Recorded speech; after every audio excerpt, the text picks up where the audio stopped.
ایک حدیث پیش کی جاتی ہے کہ امام زمانہ علیہ السلام جب تشریف لائیں گے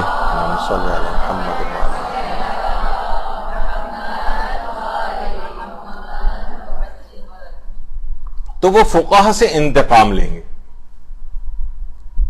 ایک حدیث ہے اور یہ سوشل میڈیا کے اوپر پوری پھیلائی جاتی ہے اور باقاعدہ کتابوں کے حوالوں کے ساتھ ہوتی ہے.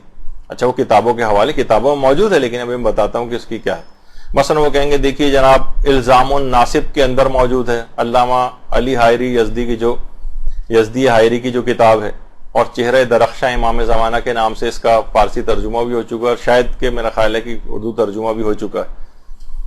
اور تو اس کے اندر بھی یہ روایت موجود ہے کہ امام زمانہ فقہا سے انتقام لیں گے. پھر جو ہے دلائل الامامہ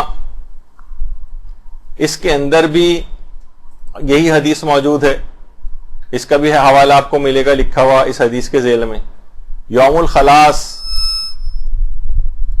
الخلاص جو کہ کامل سلیمان کی کتاب ہے اس کے اندر بھی یہی والی روایت جو ہے وہ لکھی ہوئی آپ کے سامنے پیش کی جائے گی کہ امام زمانہ جب آئیں گے تو فقہا سے انتقام لیں گے. اچھا اب دیکھیے یہ جو حدیث ہے نا اصل میں حضرت امیر المومنین علیہ الصلوۃ والسلام صلی اللہ علیہ محمد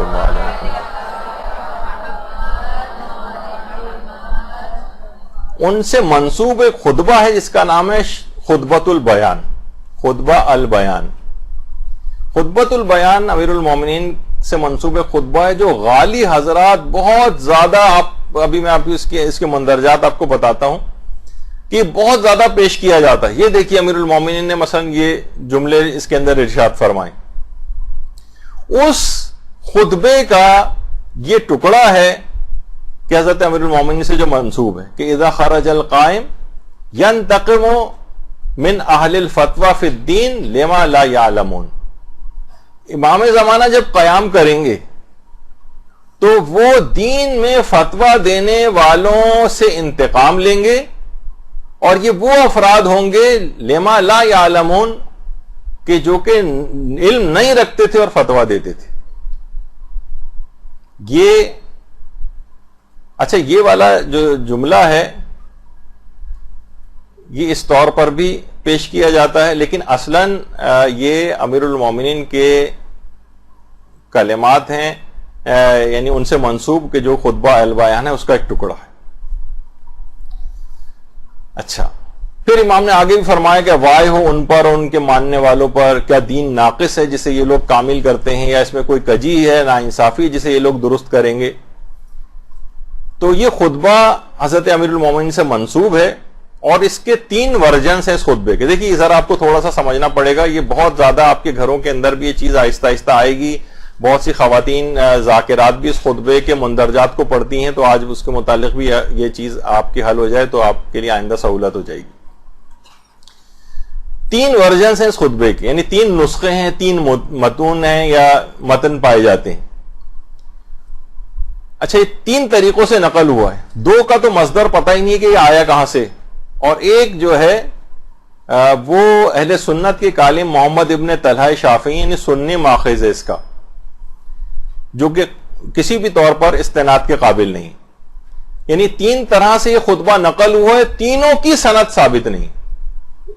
اس خطبے کی سند ہی ثابت نہیں کیونکہ اس میں بعض ایسے عقائد کا بیان بھی ہے.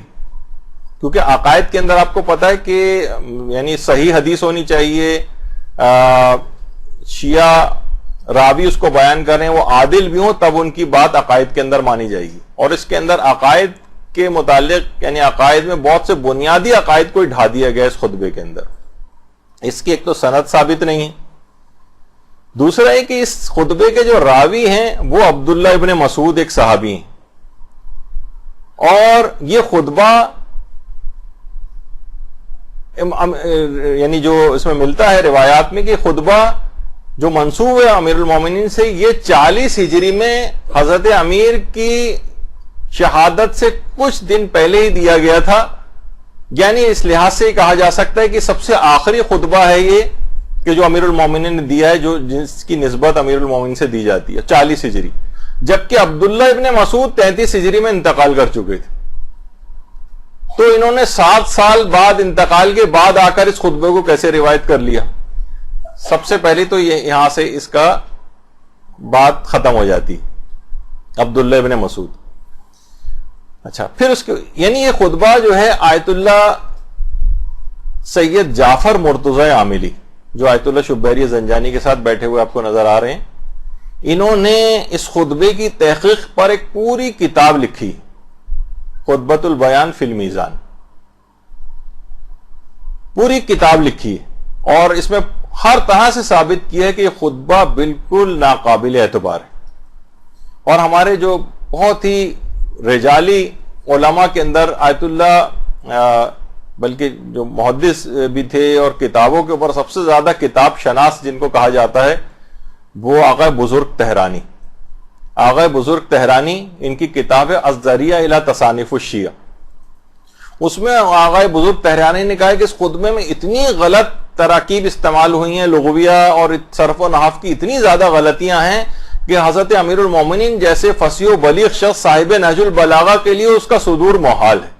یعنی امیر المومنین جیسا فصیح و بلیغ شخص اتنی غلطیاں خطبے کے اندر کرے، پاسبل ہی نہیں. اس کے معنی بھی یہ ہوئے کہ یہ اس لحاظ سے ناقابل اعتبار خطبہ. پھر اس کے اگر متن کو بھی اگر ہم پڑھیں اس خطبے کے تو اس میں دیکھیے کیا ہے. اس خطبے میں علم نہ رکھنے کے باوجود فتویٰ دینے والوں کی مذمت ہے. یعنی علم نہیں ہے پھر فتویٰ، لما لا یعلمون، یعنی کن لوگوں سے انتقام لیں گے جن کے پاس علم ہی نہیں ہوتا. کوئی بھی جاہل شخص وہ فتویٰ دینے لگے اگر اس سے امام انتقام لیں گے. بالفرض اگر ہم اس خطبے کو صحیح مان بھی لیں تو یہ جاہل افراد کے جو علم نہیں رکھتے ہیں وہ اگر فتویٰ بازی کا کوئی کام کریں گے تو امیر المومنین ان سے آ کر انتقام لیں گے. تو لیکن جو دین میں فقیہ ہیں، پڑھے لکھے افراد ہیں، ان سب بلکہ دنیا میں سب سے زیادہ جو جن کی ہم عالم سمجھ کے تحقیق کرتے ہیں، ان کا علم تو دنیا میں سب سے زیادہ ہوتا ہے، تو ان کی مذمت خود بخود اس لائن میں لما لا یعلمون، جو علم نہیں رکھتے تھے اس کے باوجود فتویٰ دیتے تھے، ان کی مذمت اس کے اندر کی گئی. تو اس میں بھی دیکھیے اس طرح سے کہ یہ تو جاہلوں کا یعنی ان افراد کا ہے جو طریقہ اہل بیت سے ہٹ کر ہیں، جو ائمہ معصومین کی حدیثوں کو لیتے ہی نہیں. آپ دیکھیں نا کتنے مسلمان غیر شیعہ مسلمان فقیہ ایسے ہیں کہ جو ائمہ اہل بیت سے روایات کو یکسر لیتے ہی نہیں اپنے فقہی مسائل کے استنباط کے لیے. تو یقیناً اس طرح کے بہت سے خطبے اگر کسی جگہوں پہ الگ الگ ائمہ نے جو جہاں ہم آگے چل کے جب ہماری گفتگو آئیں گی تو اس میں آئے گا کہ جہاں پر ان افراد کی اور ان علماء کی مذمت کی ہے، اس سے زیادہ تر وہ غیر شیعہ فقیہ حضرات جو ہیں وہ مخاطب ہیں امام کے، جو کہ ائمہ کی احادیث سے ہٹ کر اپنے ذاتی جو نظریات ہیں اور قیاسات ہیں اس کے اوپر فتویٰ دیتے ہیں. ان کی مذمت کی گئی. اچھا، کچھ علماء ایسے ہیں کہ جو بہرحال جو خطبۃ البیان کو کہتے ہیں، بالفرض اگر اس کی سند صحیح ثابت بھی ہو جائے تو اس کے اندر جو باتیں کہی گئی ہیں نا اس کی ہم کچھ تعویل کریں گے. وہ تعویل کرنے والے علماء بھی الگ ہیں، لیکن اکثریت جو ہے جو بڑے بڑے فقہا کی، یعنی خطبۃ البیان کے متعلق جو علماء کے فتاوے ہیں اس کے اوپر پوری کتابیں لکھی گئی. اور اگر آپ اس لحاظ سے دیکھیں کہ آیت اللہ سیستانی سے بھی خطبۃ البیان کے متعلق پوچھا گیا کہ اس کے متعلق آپ کی کیا رائے ہے، تو آیت اللہ سیستانی نے بھی اس سلسلے میں یہ بات بیان فرمائی کہ فالظاہر انہ لا اساس لہا، ظاہر یہ ہے کہ خطبہ البیان کی کوئی اساس اور بنیاد ہی نہیں. باقاعدہ آیت اللہ سیستانی نے اپنے فتویٰ کے اندر بھی یہ چیز بیان کی. آیت اللہ شیخ جواد تبریزی ان سے پوچھا گیا کہ آپ کا اس متعلق کیا رائے ہے، تو انہوں نے بھی یہی والی بات کہی کہ ہمارے نزدیک اس خطبے کی سند امیر المومنین سے یعنی ثابت نہیں ہے، یہ خطبہ ان کے نزدیک ثابت نہیں. آیت اللہ حافظ بشیر نجفی سے جب پوچھا گیا انہوں نے بھی یہی بات کہی کہ خطبہ ہمارے نزدیک ثابت نہیں کہ امیر المومنین نے ارشاد فرمایا. اسی طریقے سے آیت اللہ خوئی سے بھی جب پوچھا گیا کہ اس خطبے کی جو امیر المومنین سے منسوب ہے اس کے متعلق آپ کی رائے کیا ہے، تو آپ نے بھی فرمایا لا اساس لہا، اس کی کوئی اساس اور کوئی بنیاد نہیں. آیت اللہ خوئی کا بھی یہ جملہ ہے. آیت اللہ فاضل لنکرانی سے پوچھا گیا تو انہوں نے بھی یہی بات کہی کہ ہم نے کسی بھی معتبر کتب شیعہ کے اندر اس خطبے کو نہیں دیکھا ہے، اور اس کے مضامین بھی جو دین کے جو علوم ہیں اور جو باتیں ہیں اور حقائق ہیں ان سے بالکل مماثلت نہیں رکھتے ہیں، اور بہت سے کلمات تو ایسے ہیں جس میں توحیدی کو باطل جو ہے وہ کر دیا گیا ہے. اور یہ بہت امیر المومنین جیسے کمال عرفان اور معرفت رکھنے والے، جو پروردگار کی معرفت رکھنے والے سے بہت بعید ہے. ابھی میں چند مثالیں دوں گا کہ اس کے اندر کیا ہے جو عام طور پر پیش کی جاتی ہیں. تو اور کسی کو دیکھنا ہو تو فرماتے ہیں کہ توحید جو نہج البلاغہ کے اندر امیر المومنین نے بیان کی، اس سے تو بالکل ہی، یعنی اس میں اس خطبے میں تو ایک لحاظ سے اس توحید پر ہی ہاتھ صاف کر دیا گیا. اچھا ایسا کیوں ہوا اس خطبے کے اندر؟ پھر اس کے بعد آیت اللہ سعید الحکیم سے بھی یہ بات پوچھی گئی. انہوں نے بھی کہا کہ کسی معتبر طریقے سے خطبہ ثابت نہیں ہے کہ یہ امیر المومنین نے ارشاد فرمایا. علامہ مجلسی بھی کہتے تھے کہ یہ خطبہ اور اس طرح کے جو اور خطبات ہیں یہ غلات کی کتابوں کے اندر، یعنی غالیوں کی کتابوں وغیرہ کے اندر یا اس طرح کے افراد کی جو کتابیں ان کے اندر جو ہے وہ پایا گیا ہے. اور آیت اللہ حسینی شاہرودی سے بھی جب پوچھا گیا تو انہوں نے کہا یہ جو خطبہ اس کی سند کے لحاظ سے معتبر نہیں، اور معتبر اسناد سے ہم تک یہ نہیں پہنچا، اور نہج البلاغہ اور دیگر معتبر کتب میں بھی یہ خطبہ وارد نہیں ہوا. متن کے لحاظ سے بھی اس میں اضطراب پایا جاتا ہے، اور ایسی تعبیرات، الفاظ اور مطالب جو ممکن ہی نہیں ہے کہ امام علیہ السلام سے صادر ہوا. اور آیت اللہ ناصر مکارم شیرازی بیان فرماتی ہیں یہ خطبہ مجعول ہے، جعل کیا گیا ہے، بنایا گیا ہے، لوگوں نے خود بنایا ہے بیٹھ کے اس کو.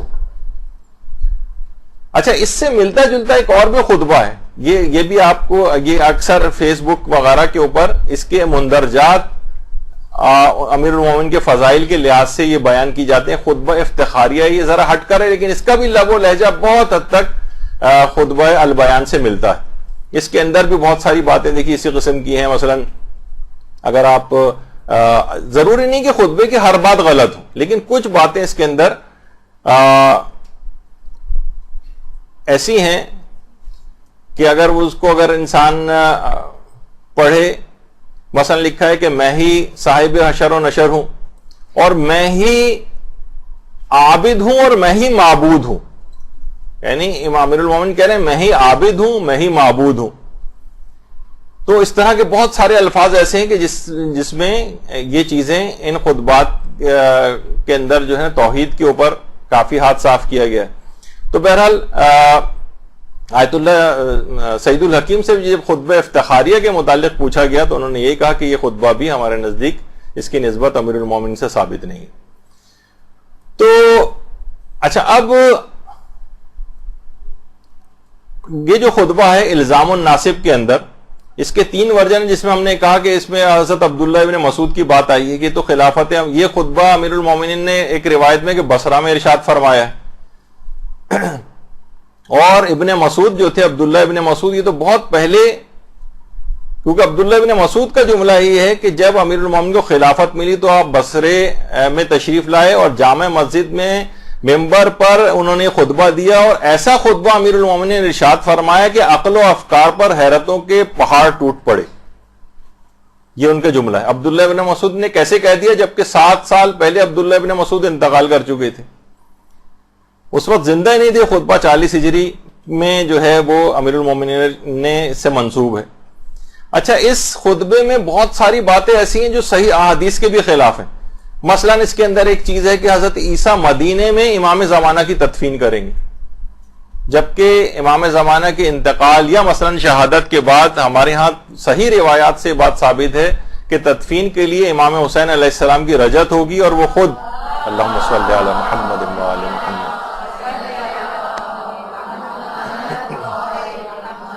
اور وہ خود آ کر ان کی تدفین کریں گے. ان کا غسل، کفن، دفن، حنوط وغیرہ یہ سب امام حسین علیہ السلام آ کر کریں گے. تو اس لحاظ سے بھی یہ اس کے اندر جو مندرجات ہیں کہ حضرت عیسیٰ مدینے میں امام زمانہ کی تدفین کریں گے، تو یہ ان تمام روایت سے ٹکرانے والی بات ہے کہ جو کہ اس سے بھی پتہ چلتا ہے کہ یہ بات ایسے ہی اس کے اندر داخل کی گئی. پھر ایک جگہ پہ خود امیر المومنین نے خطبے میں کہا کہ میں ہی انجیل ہوں، یعنی یہ بھی نہ سمجھ میں آنے والی بات ہے. اور کچھ شخصیات ایسی ہیں جو الزام الناصب کے اندر باقاعدہ اس خطبے کے اندر ان شخصیات کا تذکرہ ہے. مثلا حضرت سلمان فارسی کا تذکرہ، جملہ ہے اس خطبے کا کہ پھر امیر المومنین سلمان فارسی کی طرف متوجہ ہوئے. اچھا اب خود سلمان فارسی کی وفات 34 ہجری میں ہو چکی، اور خود یعنی 6 سال پہلے اس خطبے سے. تو یہ کیسے ممکن ہے کہ 40 ہجری میں امیر المومنین نے خطبہ دیا، اس وقت سلمان فارسی بھی موجود تھے؟ اس کا مطلب ہے یہ بھی ایک جھوٹی بات اس کے اندر آ گئی۔ پھر اسی طریقے سے حضرت مقداد کے متعلق ہے کہ حضرت مقداد نے کھڑے ہو کر کہا کہ مولا میں قسم کھاتا ہوں، تو ان کی وفات بھی 33 ہجری میں، حضرت مقداد کی تمام مورخین متفق ہیں کہ مقداد 33 ہجری میں دنیا سے جا چکے تھے۔ تو یہ انہوں نے آ کر، اچھا قسم بھی کیا کھائی انہوں نے؟ مقداد نے کہا کہ امیر المومنین میں آپ کے سامنے ہیکل آسن کی قسم کھاتا ہوں، ہیکل سلیمانی۔ ہیکل سلیمانی یہودیوں کے ایک مقدس، یہودیوں کے مقدسات میں ہے۔ یعنی کیسے ممکن ہے کہ یہودیوں کے مقدسات والی چیز وہ مقداد جو ہیں وہ امیر المومنین کے سامنے یہودیوں کے مقدسات کی قسم کھائیں اور امیر المومنین خاموش رہیں؟ دیکھیے آپ نے ایک چیز سنی ہوگی، اب معلوم نہیں سنی ہے یا نہیں، تابوت سکینہ۔ اچھا تابوت سکینہ ایک سمجھے ایک لحاظ سے ایک باکس تھا، یعنی جو ایک عمومی تاریخ ہے اس کی کہ حضرت آدم کو وہ دیا گیا تھا، حضرت آدم سے چلتا ہوا وہ حضرت داؤد تک آیا تھا۔ حضرت داؤد کے پاس جب آیا تھا تو اس کے اندر عصائے موسیٰ وہ موجود تھا، اسی کے اندر توریت موجود تھی، اور کوہ سینا پر حضرت موسیٰ کو جو تختیاں دی گئی تھیں وہ بھی اس تابوت سکینہ کے اندر موجود تھیں، اور وہ برتن بھی موجود تھا جس سے من و سلوہ اترا کرتا تھا اس تابوت کے اندر۔ اچھا اس تابوت سکینہ کو یہودی قبلے کے طور پر بھی استعمال کرتے تھے، قبلے کے طور پر۔ اچھا اس تابوت سکینہ کی حفاظت کے لیے اس پر حضرت داؤد نے ایک مضبوط عمارت جو ہے وہ تعمیر کروائی، اور یہ عمارت اس کے بعد حضرت سلیمان کے دور میں مکمل ہوئی۔ اس عمارت کا نام ہیکل سلیمانی یا ہیکل سلیمان مشہور ہے۔ اچھا پھر تاریخ میں ہے کہ جو اس تابوت کے اوپر جو عمارت بنائی گئی تھی وہ ہیکل سلیمانی تھی۔ پھر اہل بابل نے جب حملہ کیا تھا، اہل بابل کی ایک تہذیب، چھوڑو بابل کا گھر والا وہ دماغ میں آ رہا ہوگا آپ کے، لیکن یہ وہ والا نہیں ہے۔ بابل کی جو ہے ایک تہذیب تھی اس زمانے میں، اہل بابل نے جب حملہ کیا تھا یہاں پر تو اس تابوت سکینہ کو یا اس کو اپنے ساتھ لے گئے تھے، یہ آسمان پر اٹھا لیا گیا تھا۔ اچھا یہودی ابھی بھی یہ دعویٰ کرتے ہیں کہ مسجد اقصی جس جگہ پر ہے وہیں پر ہی ان کی عبادت گاہ تھی یا معبد تھا، اور وہ چاہتے ہیں کہ اس مسجد کو ڈھا کر، مسجد اقصی کو ڈھا کر یہاں پر ہیکل سلیمان کو دوبارہ تعمیر کیا جائے۔ اسرائیلیوں کا جو مین اس وقت وہ ہے نا جس کے لیے وہ اتنے مظالم کر رہے ہیں، یعنی ان کا پوائنٹ آف ویو ہے، میں اس لحاظ سے بات بتا رہا ہوں، وہ غلط ہے ان کی یہ باتیں، لیکن وہ چاہتے ہیں کہ اسی جگہ، وہ کہتے ہیں کہ اسی جگہ پر ہمارا معبد تھا ابتدائی طور پر، مسجد اقصی اس کے بعد میں بنائی گئی، تو اس لحاظ سے ہمارا ہی اس کے اوپر حق ہے، اور ہم اس جگہ پر ہیکل سلیمان کو جو ہے وہ دوبارہ تعمیر کریں گے۔ تو ہیکل سلیمان یہودیوں کے مقدسات تھے، یعنی یہ کیسے ممکن ہے کہ مقداد جو امیر المومنین کے سامنے ہیکل سلیمان کی قسم کھائیں اور امیر المومنین خاموش رہیں؟ اچھا ایک تو یہ بات ہو گئی اس پہ، یعنی یہ ممکن ہی نہیں ہے۔ ابھی میں آگے چل کے اس میں ذکر کروں گا کہ آگے چل کے ذکر کرتے ہیں، اس کو چھوڑی۔ تو اس خطبے میں آگے کیا فرمایا کہ امام زمانہ آ کر قیاس کو مضبوط کریں گے، جبکہ بالکل غلط ہے۔ امام زمانہ آئیں گے تو کسی قیاس کی کوئی ضرورت ہی نہیں ہوگی، بلکہ امام زمانہ قیاسات کو سب کو ڈھا دیں گے، اور ایک یقینی اور ایک بات کو جو ہے وہ لوگوں کے سامنے پیش کریں گے۔ خود ایک بہت عجیب و غریب بات ہے کہ امام زمانہ قیاس کو آ کر مضبوط کریں، جس کی خود اتنی زیادہ مذمت کی گئی۔ پھر اس خطبے کے اندر بے تحاشا غلو پایا جاتا ہے۔ مثلا اس کے اندر یہ خطبے میں کہ میں مسبب الاسباب ہوں، جو پروردگار عالم کی ذات ہے اس کے متعلق امیر المومنین نے اپنی طرف نسبت دیں، ممکن نہیں ہے۔ پھر آگے فرمایا کہ میں ہی اول و آخر و ظاہر و باطن ہوں، اور پھر آگے اس سے یہ فرمایا میں ہی شاخوں پر پتوں کو اگاتا ہوں۔ پھر آگے فرمایا کہ میں ہی موسیٰ کا عصا ہوں، یعنی نہ سمجھ میں آنے والی بہت سی باتیں ہیں۔ اور یہ بھی کہا کہ میں ہی آدم اول ہوں، میں ہی نوح اول ہوں، میں ہی بادلوں کو پیدا کرنے والا ہوں، اور پھر فرمایا کہ میں ہی زمین کو بچھانے والا ہوں، میں ہی آسمانوں کو بلند کرنے والا ہوں، میں ہی مومنین کو قبور سے نکالنے والا ہوں. یہ امیر المومنین کے جملے آپ دیکھ رہی ہیں. میں نے ہی سورج کو روشن کیا ہے، میں نے ہی ستاروں کو پیدا کیا ہے، میں ہی قیامت برپا کروں گا، اور میں ہی ارحام میں صورتیں بناتا ہوں، یعنی ماؤں کے پیٹ میں بچوں کی صورتیں وہ بھی میں بناتا ہوں. تو میں ہی غفور و رحیم ہوں، میں ہی عصائے موسیٰ ہوں، میں نے ہی انبیاء اور مرسلین کو مبعوث کیا ہے. یا بے تحاشا اس کے اوپر دیکھیں گے سوشل میڈیا کے اوپر خطبہ البیان کے بہت سارے مندرجات اور خطبہ افتخاریہ کے، وہ آپ کے سامنے ابھی جن کے متعلق آپ نے تمام علماء کے بیانات سنے کہ بالکل بے اساس خطبہ ہے، اور اس کے اندر جتنی باتیں اس طرح کی ہیں، اور بہت سی اس طرح کی بھی چیزیں ہیں کہ میں ہی یہ بھی دیکھیں سوشل میڈیا کی ایک پوسٹ ہے، میں ہی سجدوں کا در ہوں، یعنی میری در پہ ہی جو لوگ آ کر سجدہ کریں. اور بہت سے جملے ایسے ہیں کہ عربی کے ساتھ ساتھ فارسی بھی مکس ہو گئی ہے. کیا نا کیوان الامکان، میں ہی عالم ممکنات کا ذہول ہوں، یعنی اس میں فارسی بھی آ گئی ہے. اسی طریقے سے مثلا علماء فرماتے ہیں اس خطبے میں 20 عربی قواعد کی غلطیاں، 20. اچھا، اس میں 3 خطبے ہیں. پہلا خطبہ البیان، دوسرا خطبہ البیان، تیسرا خطبہ البیان. ایک ہی خطبہ ہے لیکن 3 الگ الگ طریقوں سے. یقیناً خطبہ ایک ہی دیا گیا ہے لیکن تینوں خطبوں کے الفاظ ایک دوسرے سے کافی حد تک الگ الگ بھی ہیں. اس کا مطلب ہے کہ کوئی سا ایک خطبہ صحیح ہے تو 2 خطبے غلط ہیں، تو تینوں میں کون سا والا صحیح ہے یہ آپ پھر بیان، تو اس کا مطلب ہے تینوں ہی اس لحاظ سے مشکوک بھی ہو جاتے ہیں متن کے اعتبار سے بھی. اچھا، پھر یہ خطبہ دیا کیا کہاں گیا؟ کہیں یہ کہ خطبہ بصرہ میں دیا گیا، کہیں پر ہے کہ کوفے کے منبر پہ آپ نے ارشاد فرمایا، یعنی یہ اس کے اندر بھی اتنی زیادہ شکوک و شبہات.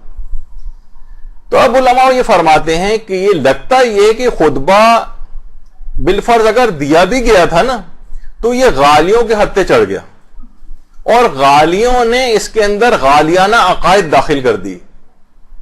یہ پہلے بہت ہوتا تھا کہ لوگ امیر المومنین کے نام، آج بھی ہے آپ نے دیکھا کہ سب سے زیادہ خود ہمارے برادران اہل سنت بھی کہتے ہیں، باقاعدہ ٹی وی کے اوپر انہوں نے آ کے کہا کہ ہر کوئی بھی بات بہت آسانی کے ساتھ حضرت علی علیہ السلام سے منسوب کر دی جاتی. آپ دیکھیں سوشل میڈیا اور واٹس ایپ اور فلاں اور میسیجز، کوئی بھی کسی کوئی فلسفی کا بھی قول ہے نیچے حضرت علی نے فرمایا لکھا ہوتا ہے، مثلا یا اوپر لکھا ہوتا ہے اس کے. تو یعنی بہت آسانی کے ساتھ کہ لوگ بڑے آرام سے امیر المومنین کی بات، ان کا نام دیکھ کر اس چیز کو ایکسپٹ کر لیں گے، تو جھوٹ بہت زیادہ ان سے منسوب کیا گیا، اور یہ پہلے بھی ہوتا تھا. تو یہ خطبہ غلات کے ہاتھوں جو ہے وہ لگ گیا، بلکہ علماء نے کہا نہ صرف غلات نے اپنی چیزیں اس میں شامل کی بلکہ باطنیہ جو فرقہ اور صوفیہ ہے انہوں نے، اور یہود و نصارہ سے بھی تحریف شدہ ہے کہ وہ مثلا کہہ رہے ہیں ہیکل سلیمانی کی قسم، اور میں ہی عصائے موسیٰ ہوں، اور میں ہی انجیل ہوں. یعنی یہودی، عیسائی، غالیوں اور صوفیہ سب نے اپنی اپنی چیزیں اس کے اندر بھر دی. تو اس لحاظ سے یہ آپ نے دیکھا کہ یہ جو ایک خطبہ ہے یہ سند اور متن دونوں کے اعتبار سے خطبہ بالکل بے اعتبار ہے. اس طرح کی بہت سی پوسٹیں بھی آپ کے پاس ہیں. اسی خطبے میں سے وہ والی لائن نکالی جاتی کہ امیر المومنین ان فتویٰ دین میں فتویٰ دینے والوں سے انتقام لیں گے کہ جنہوں نے علم کے بغیر فتویٰ دیا. تو اگر لفظ بھی اس میں الفاظ بھی اگر پڑھ لیں تو اس کے اندر بھی واضح طور پر یہ ہے کہ جو علم نہیں رکھتے وہ ان سے امیر المومنین انتقام لیں گے، نہ کہ علم رکھنے والوں سے. اور دوسرا سند اور متن کے اعتبار سے بھی آپ نے دیکھا کہ ہر لحاظ سے خطبہ جعلی طور پر، تو اس کے اندر علماء اور فقہا کے خلاف بھی چیزیں ڈال دی گئی ہیں تاکہ لوگ اپنے علماء اور فقہا سے بھی جو ہے وہ بدظن ہو جائیں. تو یہ اس لحاظ سے خطبہ البیان کی بات یا خطبہ افتخاریہ وغیرہ کی. اچھا، کچھ چیزیں اس میں اچھی بھی ہیں، تو بہت سے علماء کا یہ بھی نظریہ کہ ظاہر ہے بہت سی چیزیں مثلا اچھی بیان ہوئی ہیں تو اچھی والی چیزوں کو آپ تو پہلے سے ثابت شدہ ہے، لیکن جہاں یہ چیز آ گئی جس نے پورا خلط ملط ہو گئی ہیں اس کے اندر آ کر، تو ان جو عقائد اسلامی سے ٹکرانے والی چیزیں ہیں ان سب کو آپ چھوڑ دیں گے، اور بہتر ہے کہ اس پورے خطبے ہی کو ناقابل اعتبار سمجھیں گے. برحمتك يا أرحم الراحمين وصلى الله على محمد وآله الطاهرين.